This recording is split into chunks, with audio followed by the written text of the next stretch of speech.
नारायण हरि, नारायण हरि।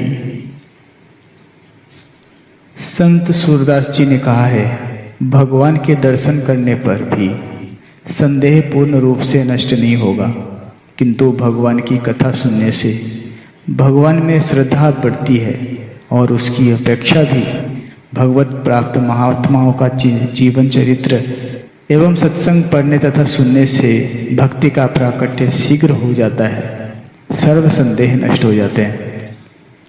संतों गुरुजनों की हर अदा हर लीला मानव जाति के लिए प्रेरणा स्वरूप बन जाती है। संत महापुरुष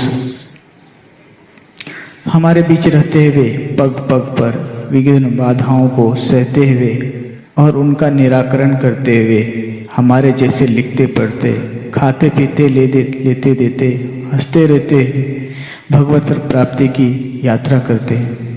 स्वामी विवेकानंद जी कहते हैं, 12 कोस चलकर जाने से भी यदि सत्पुरुष के दर्शन होते हों तो मैं पैदल चल के जाने के लिए तैयार हूँ, क्योंकि ऐसे ब्रह्मवेत्ता महापुरुष के दर्शन से कैसा आध्यात्मिक लाभ मिलता है वह मैं अच्छी तरह जानता हूँ। निरीक्ष पद में पहुँचे हुए महापुरुष भी अन्य ब्रह्मज्ञानी महापुरुषों से मिलने वह उनकी जीवन लीलाओं पर आधारित सत्साहित्य को पढ़ने सुनने में रुचि रखते हैं। रंग अवधूत जी महाराज से पूछा गया कि महाराज जी, अब आप ज्ञात गए हैं, ज्ञानी है, तो अभी आपको किस बात की रुचि है? वे बोले, 2 बातें, एक किसी महात्मा के जीवन चरित्र वाली पुस्तक हो तो अभी भी पढ़ने की रुचि रहती है, और कोई महात्मा आए हो तो उनको भोजन खिलाने की भी रुचि रहती है।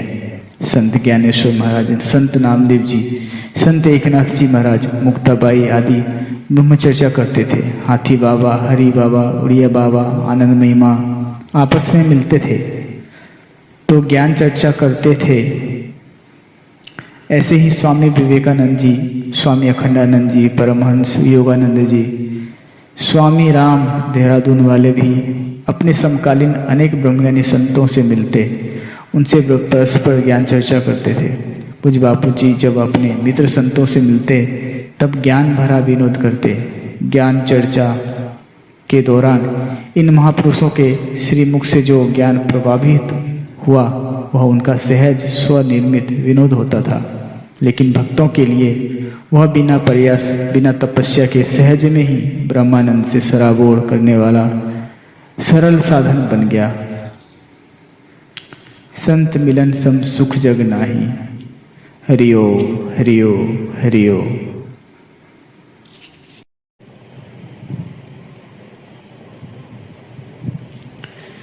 मेरे गुरु कितने महान, किसी नदी को समुद्र के संगम के निकट निहारने वालों को शायद ही ख्याल आता होगा कि यह शांत सौम्य सुखी सरिता कभी तो पर्वत के ऊपर से नीचे बहती हुई, पत्थरों से टकराती हुई, मार्ग में अनेक अवरोधों को सहन करती हुई सतत पुरुषार्थ करती है। सांस पूर्ण एकाकी कदम आगे बढ़ाती हुई, हृदय में आशा का तंतु बांधती हुई आखिर में समुद्र मिलन के उसके महान ध्येय तक पहुंच सकी है। ठीक उसी प्रकार विश्व प्रसिद्ध संत श्री आसाराम जी बापू, जिन्होंने आज पर ब्रह्म परमात्मा रूपी महासागर में संगम आत्मिक कर लिया है, वे भी कभी प्रथम पहलू मस्तक मुकी उल्टी लेऊं नाम जोने, संत दारा शीस समर्पे ते पामे रस पीवा जोने। पूर्णता को प्राप्त संत प्रीतम दास जी का यह वचन है कि अपने पुत्र परिवार धन संपदा आदि सहित अपने शीस यानी अपने देहाभिमान को भी परमात्मा को सद्गुरु को समर्पित करके सद्गुरु को समर्पित करने की तैयारी रखो, फिर पूर्ण ज्ञान की परमात्मा प्राप्ति की अपेक्षा करना। ऐसे सूरवीर साधक को ही भगवत रस पीने का सौभाग्य प्राप्त होता है। ऐसे अटल निश्चय को हृदय में धारण करके परमात्मा प्राप्ति को ही अपने जीवन का ध्रुव लक्ष्य बनाकर अपनी माता, भाई बहन, पत्नी आदि सभी को छोड़कर गुरु मिलन के उद्देश्य से निकल पड़े थे। आज अनेक आश्रमों, समितियों एवं सेवा प्रवृत्तियों के मार्गदर्शक व प्रेरणा स्थान तथा करोड़ों शिष्यों के सद्गुरु पूजनीय संत शिरोमणि श्री आसाराम जी बापू को देखने वाले इसकी कदाचित कल्पना भी न कर पाएंगे कि बापू जी अपनी साधना काल में किस प्रकार सद्गुरु साईं श्री लीलाशाह जी के श्री चरणों में पहुंचकर उनकी अग्नि परीक्षा में उत्तीर्ण हुए थे। शिखर के जगमगाते हुए कलश के तेज को देखने वालों को शिखर की नींव के निर्माण में जो तपस्या हुई है वह कहाँ दिख पाती है। माता पिता के सुसंस्कार को हो या पूर्व जन्म की दैवी संपदा, छोटी उम्र में ही पूज्य बापू जी संसार की असतता को त्याग कर प्रभु मिलन की तीव्र उत्कंठा के साथ केदारनाथ, वृंदावन जैसे तीर्थों में गए, परंतु सच्चा मार्ग और मार्गदर्शक नहीं मिले। वन और गिरी गुफाओं में घूमते घूमते आखिर नैनीताल में ब्रह्मनिष्ठ संत भगवतपाद लीलाशाह जी बापू के आश्रम में पहुँचे। उनके दर्शन करके ही पूज्य श्री को प्रतीति हो गई कि अब मेरी खोज पूर्ण हो गई। पूज्यपाद लीलाशाह जी ने भी पूज्य श्री की तीव्र तरफ देखकर उन्हें शिष्य रूप में स्वीकार किया।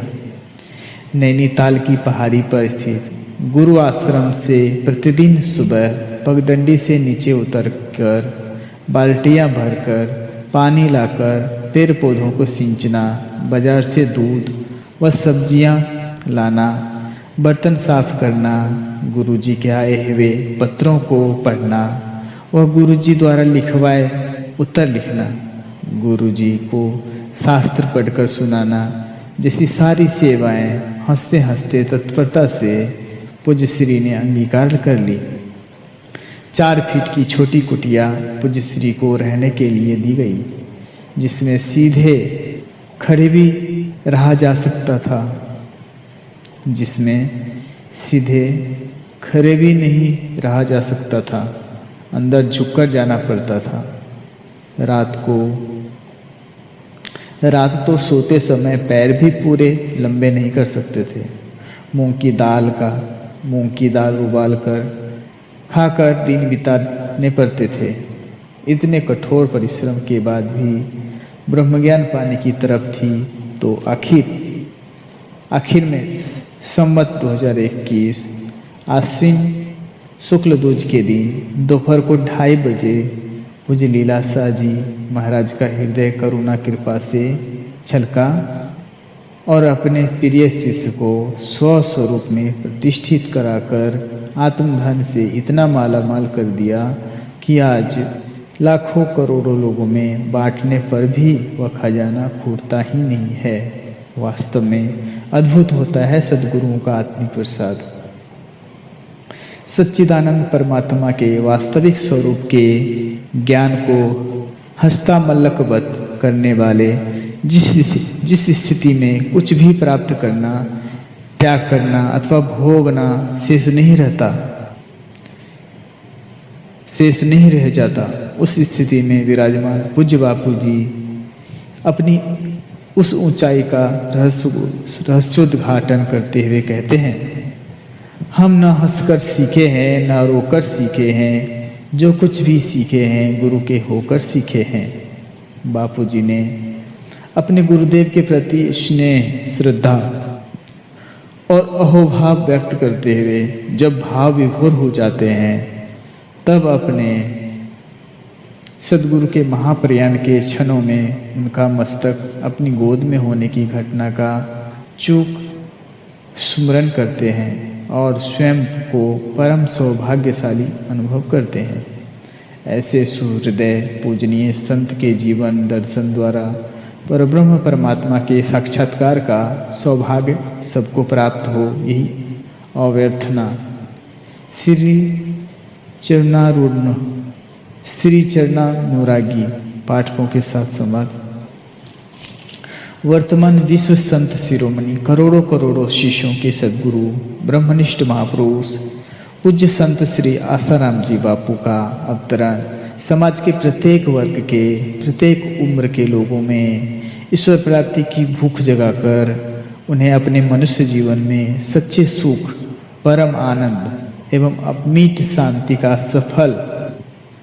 सुफल प्राप्त कराने के लिए हुआ है। इसलिए तो पूज्य श्री ने साधना काल में अपने यार भगवान के साथ मोहब्बत भरी अठखेली करते हुए उसे चुनौती दी कि मुझे भले तुम्हें पाने के लिए खूब यत्न करने पड़ रहे हैं, किंतु तू मुझे एक बार मिल जा, मैं तुझे सस्ता बना दूंगा। और यह चुनौती आप श्री ने साकार करके भी दिखाई। स्वाभाविक ही है कि पूज्य बापू जी के सभी साधकों एवं विश्ववासियों को यह जानने की जिज्ञासा रहती है कि पूज्य बापू जी ने ब्रह्मज्ञान की प्यास में कहाँ कहाँ भ्रमण किया, क्या क्या उपासना तपस्याएं की, कैसे भक्ति ध्यान व आत्मध्यान में सराबोर रहे और कैसे ब्रह्मज्ञान पाया। पूज्य श्री को ब्रह्मज्ञान पाने के लिए जीवन में कैसी कैसी कठिनाइयों का सामना करना पड़ा। आपने कौन कौन सी सिद्धियां पाई, साधना क्षेत्र के मुक्त गगन में तीव्रतम गति से उन्नति की उड़ान भराने वाले कैसे कैसे मार्ग, कैसी कैसी प्रक्रियाएं आपको प्राप्त हुई थी। यह सब जानने के लिए पूज्य बापू जी के मित्र संतों के साथ मिलन प्रसंग तथा उनके बीच का वार्तालाप अत्यधिक उपयोगी सिद्ध होगा। ब्रह्मनिष्ठ घाट वाले बाबा, युग सिद्ध नारायण बापू, संत लाल जी महाराज, पथिक जी महाराज जैसे मित्र संतों के साथ बिताए हुए समय को बापूजी ने अपने जीवन का सुवर्ण काल बताया है और उन अनमोल संस्मरणों को कई बार ताजा किया है। बापूजी व्यापक रूप से समाज के बीच आए, उससे पहले ही उनकी मधुमेह यादगार यात्रा के सुनहरे पलों के कुछ अंश यहाँ साहित्य में प्रस्तुत कर रहे हैं। इन संस्मरणों के रसपान से यह सुस्पष्ट होगा इस संत समागम की अनेक लौकिक अलौकिक घटनाएं पूज्य बापू जी साक्षात्कार के लक्ष्य की ओर सतत अग्रसर करती रही है और परमात्मा प्राप्ति के बाद भी पूज्य श्री के जीवन में समाधि सुख से भी विलक्षण एवं विशेष ऐसा ब्रह्मानंद छलकाती रही है। इस ग्रंथ का मुख्य उद्देश्य आपको बापू जी के जीवन लीला प्रसंगों से प्रेरित करके आपके जीवन में ईश्वर प्राप्ति की रुचि व गुरु के प्रति निष्ठा बढ़ाना है। जिन प्रसंगों के पठन मनन से अपने सद्गुरु के प्रति प्रेम भाव एवं सुदृढ़ अहोभाव जागृत हो, अदीक्षित सज्जनों की ब्रह्मनिष्ठ महापुरुषों के प्रति श्रद्धा विश्वास के साथ निष्ठा बढ़े, ऐसे प्रेरणादायक लीला प्रसंग सभी के लिए अवश्य ही ईश्वर प्राप्ति के मार्ग पर अग्रसर होने की उत्तम कुंजी रूप साबित होंगे। महाभारत में यक्ष के प्रश्नों का उत्तर देते समय धर्मराज युधिष्ठिर ने बताया है, धर्मस्य तत्वं निहितं गुहायां महाजनो येन गतः स पंथः। धर्म का तत्व गुहा में छिपा हुआ है, अत्यंत गूढ़ है। अतः जिस मार्ग से महापुरुष गए हैं वही मार्ग वास्तविक मार्ग है। इस प्रकार महापुरुषों के जीवन प्रसंगों से जीवन पथ पर चलने का आदर्श मार्ग सुस्पष्ट हो जाता है। हरि ओम।